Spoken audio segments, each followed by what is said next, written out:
Welcome to special analysis. నేను రమా మండవ. ఈ రోజు అనాలిసిస్ లో భాగంగా మనం తీసుకోబోతున్న టాపిక్ ఏంటంటే, ఈ రోజు అనాలిసిస్ కి నేను ఒక టైటిల్ పెట్టాను, వర్మ వైసీపీలోకేనా, వర్మతో టచ్ లోకి జగన్ అని చెప్పేసి నేను టైటిల్ పెట్టడం జరిగింది. ఆ అంశం గురించి మనం మాట్లాడుకునే ప్రయత్నం చేద్దాం. ఈ రోజు చూసినట్లయితే పిఠాపురం కేంద్రంగా అనేక రాజకీయ సమీకరణాలు, ఒక రోజు రోజుకు కొత్త కొత్త ట్విస్టులన్నీ తెర మీదకి వస్తా ఉన్నాయి. ఈ క్రమంలోనే అక్కడ సీరియస్ గా జరుగుతున్న ప్రచారం ఏంటంటే, వర్మకు సంబంధించి ఆయన వైసీపీలోకి వెళ్ళిపోతున్నారు అనేది ఒక చర్చ. ఆయన వెళ్ళిపోతున్నారని వాళ్ళ అనుచరులు ప్రచారం చేసే కంటే, జగన్మోహన్ రెడ్డి వర్మతో టచ్ లోకి వచ్చారని చెప్పి వైసీపీ శ్రేణులే ఎక్కువగా ప్రచారం చేసుకుంటా ఉన్నాయి. ఆల్మోస్ట్ వర్మ టీడీపీని వీడినట్లే అని కూడా అటు జగన్మోహన్ రెడ్డికి చెందిన మీడియా గానీ, ఆయన సోషల్ మీడియా గానీ చాలా హైలైట్ చేసే ప్రయత్నం చేస్తుంది ఈ అంశాన్ని. నిజంగా అంత సీన్ ఉందా? వర్మ వైసీపీలోకి వెళ్తారా? జగన్మోహన్ రెడ్డి వర్మకు రెడ్ కార్పెట్ వేస్తే నిజంగా వర్మ వైసీపీలోకి వెళ్లే అవకాశం ఉందా? నిజంగా జగన్మోహన్ రెడ్డి ఆ ప్రయత్నం చేస్తున్నారా? వైఎస్ఆర్సీపీ నేతలు నిజంగానే వర్మతో టచ్ లోకి వచ్చారా? ఈ అంశాలన్నీ కూడా ఈ రోజు అంతగా హాట్ టాపిక్ అవుతున్నాయి పిఠాపురంలో. నిజానికి పిఠాపురం కాన్స్టిట్యున్సీ అనేది సింపుల్ కాన్స్టిట్యున్సీనే. అది ఆ స్థాయిలో వార్తలో ఉండడానికి కారణం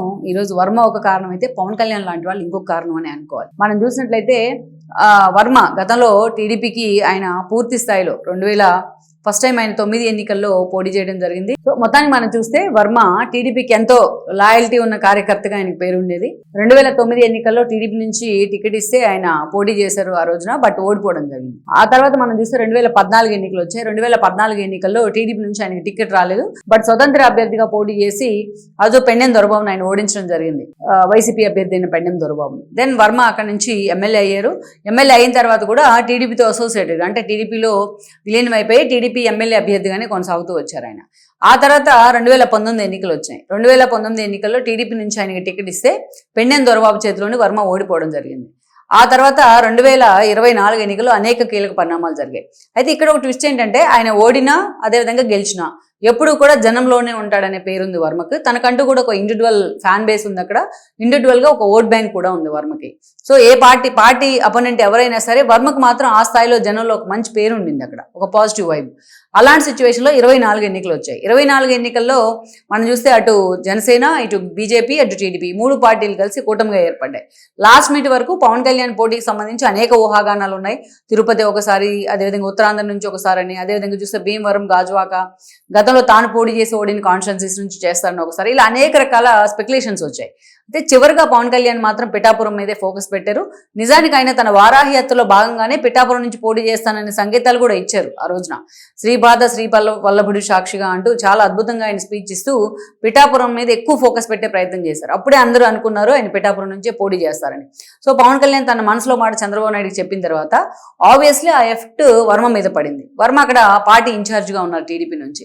అందుకే ఇక పవన్ కళ్యాణ్ పోటీ చేస్తా అన్నారు కాబట్టి చంద్రబాబు నాయుడు సైతం ఆ రోజు వర్మని పిలిపించుకున్నారు, ఆయన కన్విన్స్ చేసి వర్మకి టికెట్ నుంచి పక్కన పెట్టి పవన్ కళ్యాణ్కి మొత్తానికి అయితే ఆ పవన్ కళ్యాణ్ టికెట్ తీసుకున్నారు జనసేన వైపు నుంచి.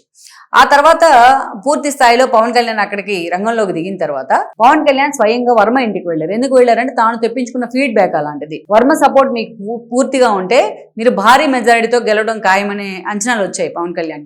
అందుకే స్వయంగా తాను వర్మ దగ్గరికి వెళ్ళి వర్మను కలిసి మీరు నా కోసం పనిచేయండి, మీరు నా కోసం నా గెలుపులో భాగస్వామ్యం అవ్వండి అని అడిగితే వర్మ ఆ రోజు పవన్ కళ్యాణ్ కోసం మొత్తం కాన్ఫిడెన్స్ ఎంత కలిదిరిగాడు. తన కోసం కూడా ఆయన అలా పనిచేసి ఉంటారేమో. పవన్ కళ్యాణ్ ని గెలిపించడానికి ఆ స్థాయిలో వర్మ పనిచేశారు. తన ఇన్హిబిషన్స్ అన్ని పక్కన పెట్టి పనిచేయడం జరిగింది. అంత మెజారిటీ పవన్ కళ్యాణ్ సాధించడం వెనుక వర్మ హ్యాండ్ ఉంది అనేది ఎవ్వరూ కాదనలేని వాస్తవం, ఇంక్లూడింగ్ చంద్రబాబు నాయుడు కూడా. అయితే ఇదే సమయంలో పవన్ కళ్యాణ్ కూడా దాన్ని గుర్తించారు, ఆయన ఓన్ చేసుకున్నారు, ఆ గ్రాటిట్యూడ్ చూపించారు వర్మకి. మీ వల్లే నేను గెలిచానని కూడా ఆయన ఓపెన్ గా స్టేట్మెంట్ కూడా ఇచ్చిన సందర్భాలు ఉన్నాయి. ఆబ్వియస్లీ ఎందుకంటే ఒక వరలో 2 కత్తులు ఇమ్మడం అని చెప్తారు కదా, అలాగా అక్కడ ఏం జరుగుతూ ఉంది అంటే పవన్ కళ్యాణ్కి వర్మకి మధ్య విభేదాలు లేవు, ఆధిపత్య పోరు లేదు. కానీ జనసేన శ్రేణులకి పవన్ కళ్యాణ్ అనుచరులకి మధ్య ఆధిపత్య పోరు నడుస్తూనే ఉంటూ వచ్చింది. ఇంకొకటి ఏంటంటే వర్మకి నామినేటెడ్ పోస్ట్ మీద హామీ ఇవ్వడం కానీ చంద్రబాబు నాయుడు వైపు నుంచి, లేకుంటే ఎమ్మెల్సీ అని కానీ, బట్ ఆ దిశగా పార్టీ ఫోకస్ పెట్టకపోవడం కూడా అక్కడ ఒక డ్రాబ్యాక్ అయింది వర్మ అనుచరులకు. ఈ ఆధిపత్య పోరు అలాగా పెరుగుతూ వచ్చింది. ఇక ఈ మధ్యలో దానికి అగ్ని కాజ్యం పోసేలాగా నాగబాబు లాంటి వాళ్ళు కూడా వ్యవహరించడం జరిగింది. ఇలాంటి వాళ్ళు పవన్ కళ్యాణ్ని తామే గెలిపించామనుకుంటున్నారు, కొంతమంది ఫీల్ అవుతూ ఉన్నారు, మన కర్మ అంటూ ఆ బహిరంగ సభలో అతను ఉద్దేశించి మాట్లాడేది, అన్నెసరీగా మాట్లాడారు. ఇది వర్మను ఫాలో అయ్యే వాళ్ళకి అనుచరులకు నిజంగానే ఈగో క్రియేట్ చేయడం సహజమే. సో ఇవన్నీ కూడా ఆ గ్యాప్ని తీసుకొచ్చాయి. ఇటీవల మనం చూస్తే పిఠాపురం అర్బన్ డెవలప్మెంట్ అథారిటీకి సంబంధించి ఒక ప్రోగ్రామ్ జరిగింది. అయితే ఆ ఫ్లెక్సీలో చంద్రబాబు నాయుడు ఫోటో లేదు అని చెప్పేసి వర్మ అక్కడ గొడవ పెట్టుకోవడం, పెండెం దొరబాబు తన అనుచరులతో వర్మ మీదకి వెళ్ళడం, ఈ హడావిడి బాగా ఫోకస్ అయింది మీడియాలో. అండ్ వన్ మోర్ ఏంటంటే ఇక్కడ వర్మకి ఇష్టంగా అనే అంశం ఇదే పెండెం దొరబాబు గతంలో తను ఓడించారు, అతన్ని ఓడించారు. బట్ అతన్ని తీసుకొచ్చి జనసేనలో చేరడం, అతను వచ్చి అనేది కూడా అతనికి డైజెస్ట్ కాలేదు. ఇంకోవైపు ఎంపీగా ఉన్న ఉదయ్ శ్రీనివాస్తో కూడా వర్మ అనుచరులకి ఆ నెగోషియేషన్ అయితే ఉంది. సో ఇవన్నీ కూడా చాలా దూరం తీసుకెళ్ళాయి ఆ అసంతృప్తిని. ఇలాంటి సమయంలో ఎప్పుడైతే వర్మ అక్కడ చంద్రబాబు నాయుడు ఫోటో లేదని సీరియస్ అయిన తర్వాత చంద్రబాబు నాయుడు కూడా ఒక మెసేజ్ ఇచ్చే ప్రయత్నం చేశారు. ఎందుకంటే నాకు పవన్ కళ్యాణ్కి మధ్య విభేదాలు లేవు, మేము బాగానే ఉంటున్నాం, మీరు ఎందుకు అలా ఉంటున్నారు అనేసి. సో మొత్తానికి వర్మ మాత్రం అటు చంద్రబాబు నాయుడు ఫోటో అనే అంశాన్ని పదే జనంలోకి తీసుకెళ్లడం ద్వారా తాను పార్టీకి ఎంత లాయల్ అని చెప్పుకునే ప్రయత్నం చేశారు. సో మొత్తానికి అయితే మాత్రం ఈ పరిణామాల తర్వాత వర్మ మీద వేటు పడింది. ఆయన పార్టీ ఇన్ఛార్జి పదవి నుంచి తొలగిస్తూ పార్టీ నిర్ణయం తీసుకుంది. అయితే నేను లోకేష్కి ముందుగానే చెప్పాను, ఒక కమిటీ వేయమన్నాను, ఆ కమిటీలో కూడా నేను ఉంటానని వర్మ మాట్లాడారు. కానీ బట్ ఎమోషనల్ అయ్యారు. మాట్లాడేటప్పుడు కన్నీళ్ళు పెట్టుకుని ప్రెస్ మీట్లో ఆయన వెళ్ళిపోవడం జరిగింది. ఎవరు అవునన్నా కాదన్నా వర్మ అనే ఒక వ్యక్తి ఈరోజు పార్టీకి అత్యంత కరుడుగట్టిన కార్యకర్త, ఒక లాయల్, పార్టీకి వెరీ లాయల్, పార్టీ కానీ చంద్రబాబు నాయుడుకి కానీ. సో అలాంటి వ్యక్తిని ఈరోజు పక్కన పెడతాం అనేది పార్టీ ఎలా చూస్తుంది అనేది పక్కన పెడితే, బట్ ఆయన అనుచరులకు మాత్రం ఇది డైజెస్ట్ కావట్లా. ఇదే సమయంలో ఈ వ్యాక్యూమ్ని వైఎస్ఆర్సీపీ తీసుకుందాం అనుకుంటా ఉంది. అందుకే మీరు అబ్జర్వ్ చేస్తే జగన్మోహన్ రెడ్డి మీడియా కానీ ఆయన సోషల్ మీడియా కానీ వర్మని పదే హైలైట్ చేసే ప్రయత్నం చేస్తూ ఉంది. వర్మ మీకెందుకు ఈ కర్మ ఆ పార్టీలో అని చెప్పేసి చాలా దారుణంగా టీడీపీని టార్గెట్ చేస్తూ వర్మని ఆకాశానికి ఎత్తేసే ప్రయత్నం చేస్తుంది. ఇంకా కొంతమంది ఏం మాట్లాడుతూ ఉన్నారంటే, ఇప్పటికే జగన్మోహన్ రెడ్డి అంటే వర్మతో టచ్లోకి వచ్చారు, ఎలాగైనా వర్మను అటు తీసుకెళ్దామని ట్రై చేస్తూ ఉన్నారు. ఎందుకంటే ఆల్రెడీ వాళ్ళ ఎమ్మెల్యే అభ్యర్థిగా ఇన్ఛార్జ్గా ఉన్న పెండెం దొరబాబు ఆల్రెడీ జనసేనలోకి వెళ్ళారు కాబట్టి వైసీపీలో కూడా అక్కడ వ్యాక్యూమ్ ఉంది. అందుకే వర్మ లాంటి వాడైతేనే అక్కడ తమకు ఎడ్జ్ వస్తుంది అని కూడా జగన్మోహన్ రెడ్డి అంచనాలు వేస్తున్నారని చెప్తున్నారు. కొంతమంది ఉభయ గోదావరి జిల్లాల నేతలు వర్మతో టచ్లోకి వచ్చారు వైసీపీ నేతలు అనే ప్రచారం అయితే జరుగుతోంది. సో మొత్తానికైతే ఇది ప్రచారం వరకే ఉంటుందా?